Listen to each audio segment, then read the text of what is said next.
हरे कृष्णा। शिव भक्ति सागर में आप सभी भक्तों का स्वागत है।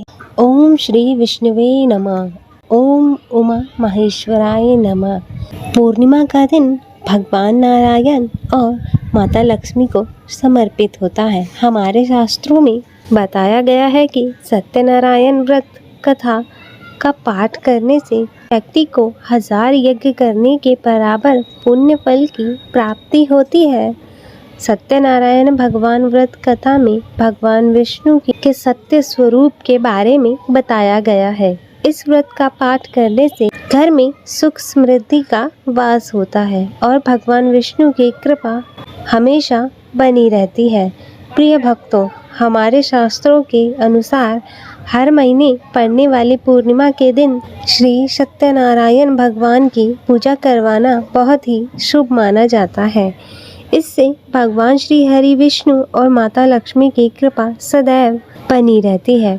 तो आज हम इस वीडियो में पूर्णिमा के अवसर पर श्री सत्यनारायण भगवान की संपूर्ण व्रत कथा श्रवण करेंगे।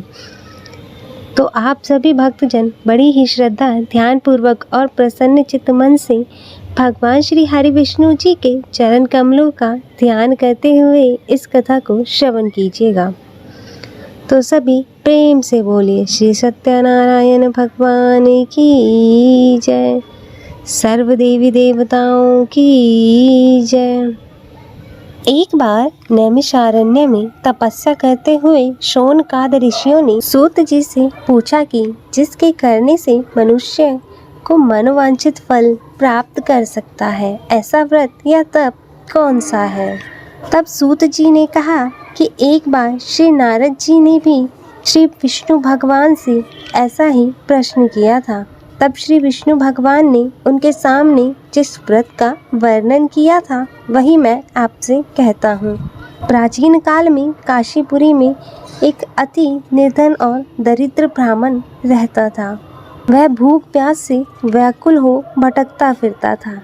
एक दिन उसकी दशा से व्यथित होकर भगवान विष्णु बूढ़े ब्राह्मण के रूप में प्रकट होकर भगवान को सत्यनारायण व्रत का विस्तार पूर्वक विधान बतलाया और अंतर ध्यान हो गई। तब ब्राह्मण अपने मन में श्री सत्यनारायण व्रत करने का निश्चय करके घर लौट आया और इसी चिंता में उसे रात भर नींद नहीं आई और सवेरा होते ही वह सत्यनारायण व्रत का संकल्प करके भिक्षा मांगने के लिए चल दिया। और उस दिन उसे थोड़े ही परिश्रम में बहुत अधिक धन धान्य भिक्षा में प्राप्त हो गई और सायंकाल वह घर पहुंचकर उसने बड़ी ही श्रद्धा के साथ श्री सत्यनारायण भगवान का विधि पूर्वक पूजन किया और भगवान सत्यदेव की कृपा से वह थोड़े ही दिनों में धनवान हो गया। और जब तक वह जीवित रहा तब तक महीने के महीने श्री सत्यनारायण का व्रत पूजन किया करता था। और वह ब्राह्मण देह छोड़ने के बाद विष्णु लोक को गया। तब सूत जी पुनः बोले कि एक दिन ब्राह्मण अपने बंधु बांधवों के साथ बैठे ध्यान मग्न हो श्री सत्यदेव की कथा को सुन रहा था। तभी भूख प्यास से व्याकुल होकर एक लकड़हारा वहां जा पहुंचा और वह भी भूख प्यास भूलकर कथा सुनने बैठ गया। और कथा की समाप्ति पर उसने प्रसाद ग्रहण किया, जल पिया। फिर उसने ब्राह्मण से इस कथा के बारे में पूछा तो उसने बताया कि यह सत्यनारायण जी का व्रत है जो मनोवांछित फल को देने वाला है। पहले मैं बहुत दरिद्र था और इस व्रत के प्रभाव से मुझे यह सब वैभव प्राप्त हुआ है। तब यह सुनकर लकड़हारा बहुत ही प्रसन्न हुआ और मन ही मन श्री सत्यनारायण व्रत के पूजन का निश्चय करता हुआ लकड़ी बेचने के लिए बाजार की ओर चल पड़ा। और उस दिन लकड़हारे को लकड़ियों के दुगना दाम मिले और उन्हीं पैसों से उसने केले, दूध, दही आदि पूजन की तमाम सामग्रियां खरीद ली और घर की ओर चल दिया। और घर पहुंचकर उसने अपने कुटुंबियों और पड़ोसियों को बुलाकर विधि पूर्वक सत्यनारायण का पूजन किया और सत्यनारायण की कृपा से वह भी थोड़े दिनों में संपन्न हो गया। तब सूत जी ने कहा कि प्राचीन काल में उल्कामुख नामक एक राजा था वह और उसकी रानी दोनों बड़े धर्मनिष्ठ थे। एक समय राजा और रानी भद्रशिला नदी के किनारे श्री सत्यनारायण की कथा सुन रहे थे। एक बनिया भी वहां आ पहुंचा। उसने रत्नों से भरी अपनी नौका को एक किनारे पर लगा दिया और स्वयं पूजा की जगह पर गया और वहां का चमत्कार देख उसने राजा को इसके बारे में पूछा। तब राजा ने बताया कि हम विष्णु भगवान का पूजन कर रहे हैं और यह व्रत सभी मनोकामनाओं को पूर्ण करने वाला है।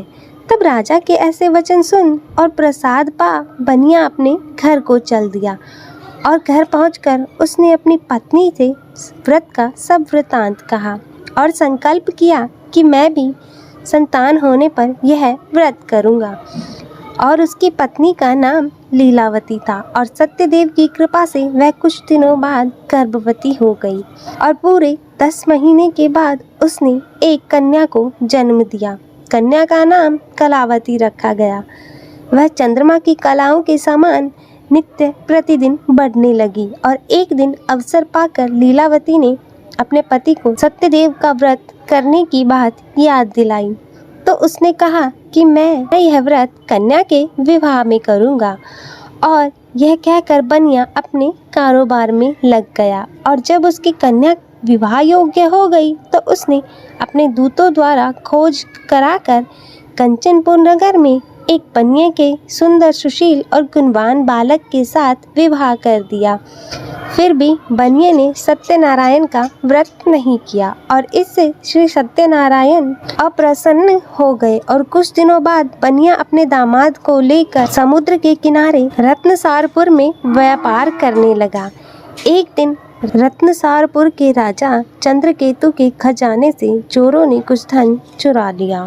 तब राजा के सिपाही चोरों का पीछा कर रहे थे। चोरों ने जब देखा कि राजा के सिपाहियों से बचना कठिन है तब उन्होंने राजकोष से चुराए हुए बहुत से धन को एक जगह फेंक दिया और स्वयं भाग गए। और वही बनिए का डेरा था और सिपाही चोरों को ढूंढते हुए उसी जगह पहुंच गए और उन्होंने दोनों बनियों को चोर समझकर पकड़ लिया। तब राजा ने दोनों बनियों को जेल में डालने का आदेश दिया और उनका धन कोष में जमा कर दिया। और यहाँ श्री सत्यदेव के कोप से लीलावती और कलावती के बड़े दुख से दिन काट रही थी। एक दिन कलावती भूख प्यास से बहुत ही व्याकुल होकर एक मंदिर में चली गई। वहाँ श्री सत्यनारायण की कथा हो रही थी और वहीं बैठकर उसने कथा सुनी और प्रसाद लेकर रात होने पर घर पहुंची। तब माता की देरी का कारण पूछने पर उसने सब बात कह दी। उसकी बात सुनकर लीलावती को अपने पति की भूली बात भी याद आ गई और उसने सत्यदेव का व्रत करने का निश्चय किया और उसने अपने बंधु बांधव को बुलाकर श्रद्धापूर्वक कथा सुनी और विनम्र भाव से प्रार्थना की कि मेरे पति ने संकल्प करके आपका व्रत नहीं करा, उसी से आप अप्रसन्न हुए थे, अब कृपा कर आप उसे क्षमा करें। लीलावती की प्रार्थना से श्री सत्यदेव प्रसन्न हो गए और उसी रात्रि श्री सत्यदेव ने राजा चंद्रकेतु के स्वप्न में दर्शन देकर कहा कि प्रातः काल होते ही दोनों बनियों को जेल से छोड़ दो और उनका सभी धन उन्हें लौटा दो, वरना पुत्र और पौत्र समेत तुम्हारे राज्य का नाश हो जाएगा। इतना कहकर श्री सत्यदेव तो अंतर्ध्यान हो और राजा ने भी सवेरा होते ही दोनों बनियों को मुक्ति का आदेश दिया और साथ ही उनका धन भी उन्हें लौटा दिया और बहुत ही सम्मान पूर्वक उन्हें विदा किया। तब दोनों बनिए आनंदित हो गए और अपनी नौका लेकर घर की ओर चल पड़े। तब श्री सत्यनारायण भगवान सन्यासी के वेश में उनके समीप आए और बोले कि तुम्हारी नौका में क्या है। तब बनिए ने हंसते हुए उत्तर दिया कि नौका में लता पत्रों के सिवाय कुछ भी नहीं है। यह सुनकर दंडी स्वामी ने कहा कि तुम्हारा वचन सत्य हो। तब स्वामी के चले जाने पर बनिए ने देखा कि नौका हल्की होकर ऊपर को उठ रही है। उसे बड़ा कौतूहल हुआ और उसने जैसे ही देखा कि बेहोश होकर गिर पड़ा। किंतु दामाद ने कहा इस प्रकार घबराने से काम नहीं चलेगा, यह सभी उन्हीं स्वामी की करामात है। चलकर उनसे प्रार्थना की जाए, फिर से वैसा ही सब हो जाएगा। तब दामाद की बात मानकर बनिया स्वामी के पास पहुंचकर उनके चरणों में गिर पड़ा और बार बार उनसे क्षमा याचना करने लगा और उनकी विनती प्रार्थना से भगवान ने प्रसन्न होकर उन्हें इच्छित वरदान दिया और स्वयं उसी जगह अंतर ध्यान हो गए। तब बनियों ने नाव के पास जाकर देखा तो वह धन रत्नों से परिपूर्ण थी। तब उन्होंने वहीं श्री सत्यदेव का पूजन किया और कथा सुनी। फिर वहीं घर की ओर चल दिए और अपने नगर के समीप पहुंचकर बनिये ने नीलावती के पास अपने आने का समाचार भेजा और लीलावती उस समय श्री सत्यनारायण की कथा सुन रही थी। तब उसने अपनी पुत्री कलावती से कहा कि तुम्हारे पिता और पति आ गए हैं, मैं उनके स्वागत के लिए चलती हूँ। तुम भी प्रसाद लेकर शीघ्र ही नदी के तट पर पहुँच जाना। और कलावती प्रसन्नता के कारण इतनी विमुक्त हो गई कि वह कथा का प्रसाद लेना भी भूल गई और तुरंत ही नदी के तट की ओर दौड़ पड़ी। और वह जो ही नदी के किनारे पर पहुंची त्यों ही उसके पति समेत नौका जल में डूब गई। और यह देखकर बनिया हाहाकार करके छाती पीटने लगा। लीलावती ने भी दामाद के शोक में विलाप करने लगी और कलावती अपने पति की खड़ाऊ लेकर सती होने के लिए तैयार हो गई। तभी आकाशवाणी हुई, हे वणिक, तेरी कन्या सत्यनारायण के प्रसाद का निरादर करके अपने पति से मिलने के लिए आतुर होकर दौड़ी आई थी। यदि वह प्रसाद लेकर फिर आए तो उसका पति जीवित हो उठेगा। और यह सुन कलावती घर की ओर दौड़ पड़ी और श्री सत्यनारायण का प्रसाद लेकर नदी के किनारे आई तो क्या देखती है कि उसके पति समेत नौका जल पर तैर रही है। यह देख बनिया भी प्रसन्न हो गया और अपने घर पहुंच गया। और जब तक वह जीवित रहा तब तक उसने श्री सत्यदेव का व्रत करता रहा तथा श्रद्धापूर्वक कथा सुनता रहा। इसके पश्चात सूत जी बोले कि एक समय तुंगध्वज राजा शिकार खेलने के लिए वन में गया हुआ था। वहां उसने देखा कि एक बरगद के वृक्ष के नीचे बहुत से गोप ग्वाल इकट्ठे होकर श्री सत्यनारायण की कथा सुन रहे हैं। तब राजा ने ना तो श्री सत्यनारायण को नमस्कार किया और ना ही जन के पास गया। तब गोपगण राजा को देखकर स्वयं प्रसाद लेकर उनके पास गए और प्रसाद को राजा के सामने रख दिया। लेकिन राजा ने प्रसाद की कुछ परवाह नहीं की और महल की ओर चला गया। और राजद्वार पर पहुंचते ही उसे मालूम हुआ कि उसके पुत्र पौत्र और धन संपत्ति सब नष्ट हो गई हैं। तब उसे वन की घटना स्मरण हो आई और उसने विचार किया कि श्री सत्यदेव के प्रसाद का निरादर करने के कारण ही मुझे यह दुख प्राप्त हुआ है। और यह सोचकर राजा पुनः वन में दौड़ पड़ा और सब गोप ग्वालों के साथ मिलकर श्रद्धा और भक्ति के साथ श्री सत्यदेव का पूजन करके प्रसाद ग्रहण किया। इसके बाद वह घर लौट आया तो उसके मृत पुत्र पुत्रादि भी जी उठे और नष्ट हुई संपत्ति ज्यों की त्यों हो गई। तब से राजा जीवन भर समय समय पर श्री सत्यदेव का व्रत पूजन करता रहा।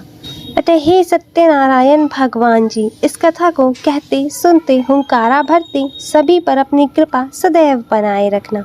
तो बोलिए श्री सत्यनारायण भगवान की जय। तो प्रिय भक्तगणों, मैं उम्मीद करती हूँ कि आपको यह कथा पसंद आई होगी और वीडियो अच्छी लगी हो तो इसे लाइक करें और ज़्यादा से ज़्यादा शेयर करें और कमेंट में सत्यनारायण भगवान की जय लिखना ना भूलें और चैनल को सब्सक्राइब कर नोटिफिकेशन बेल को ज़रूर ऑन करें। हर हर महादेव। ओम नमः शिवाय।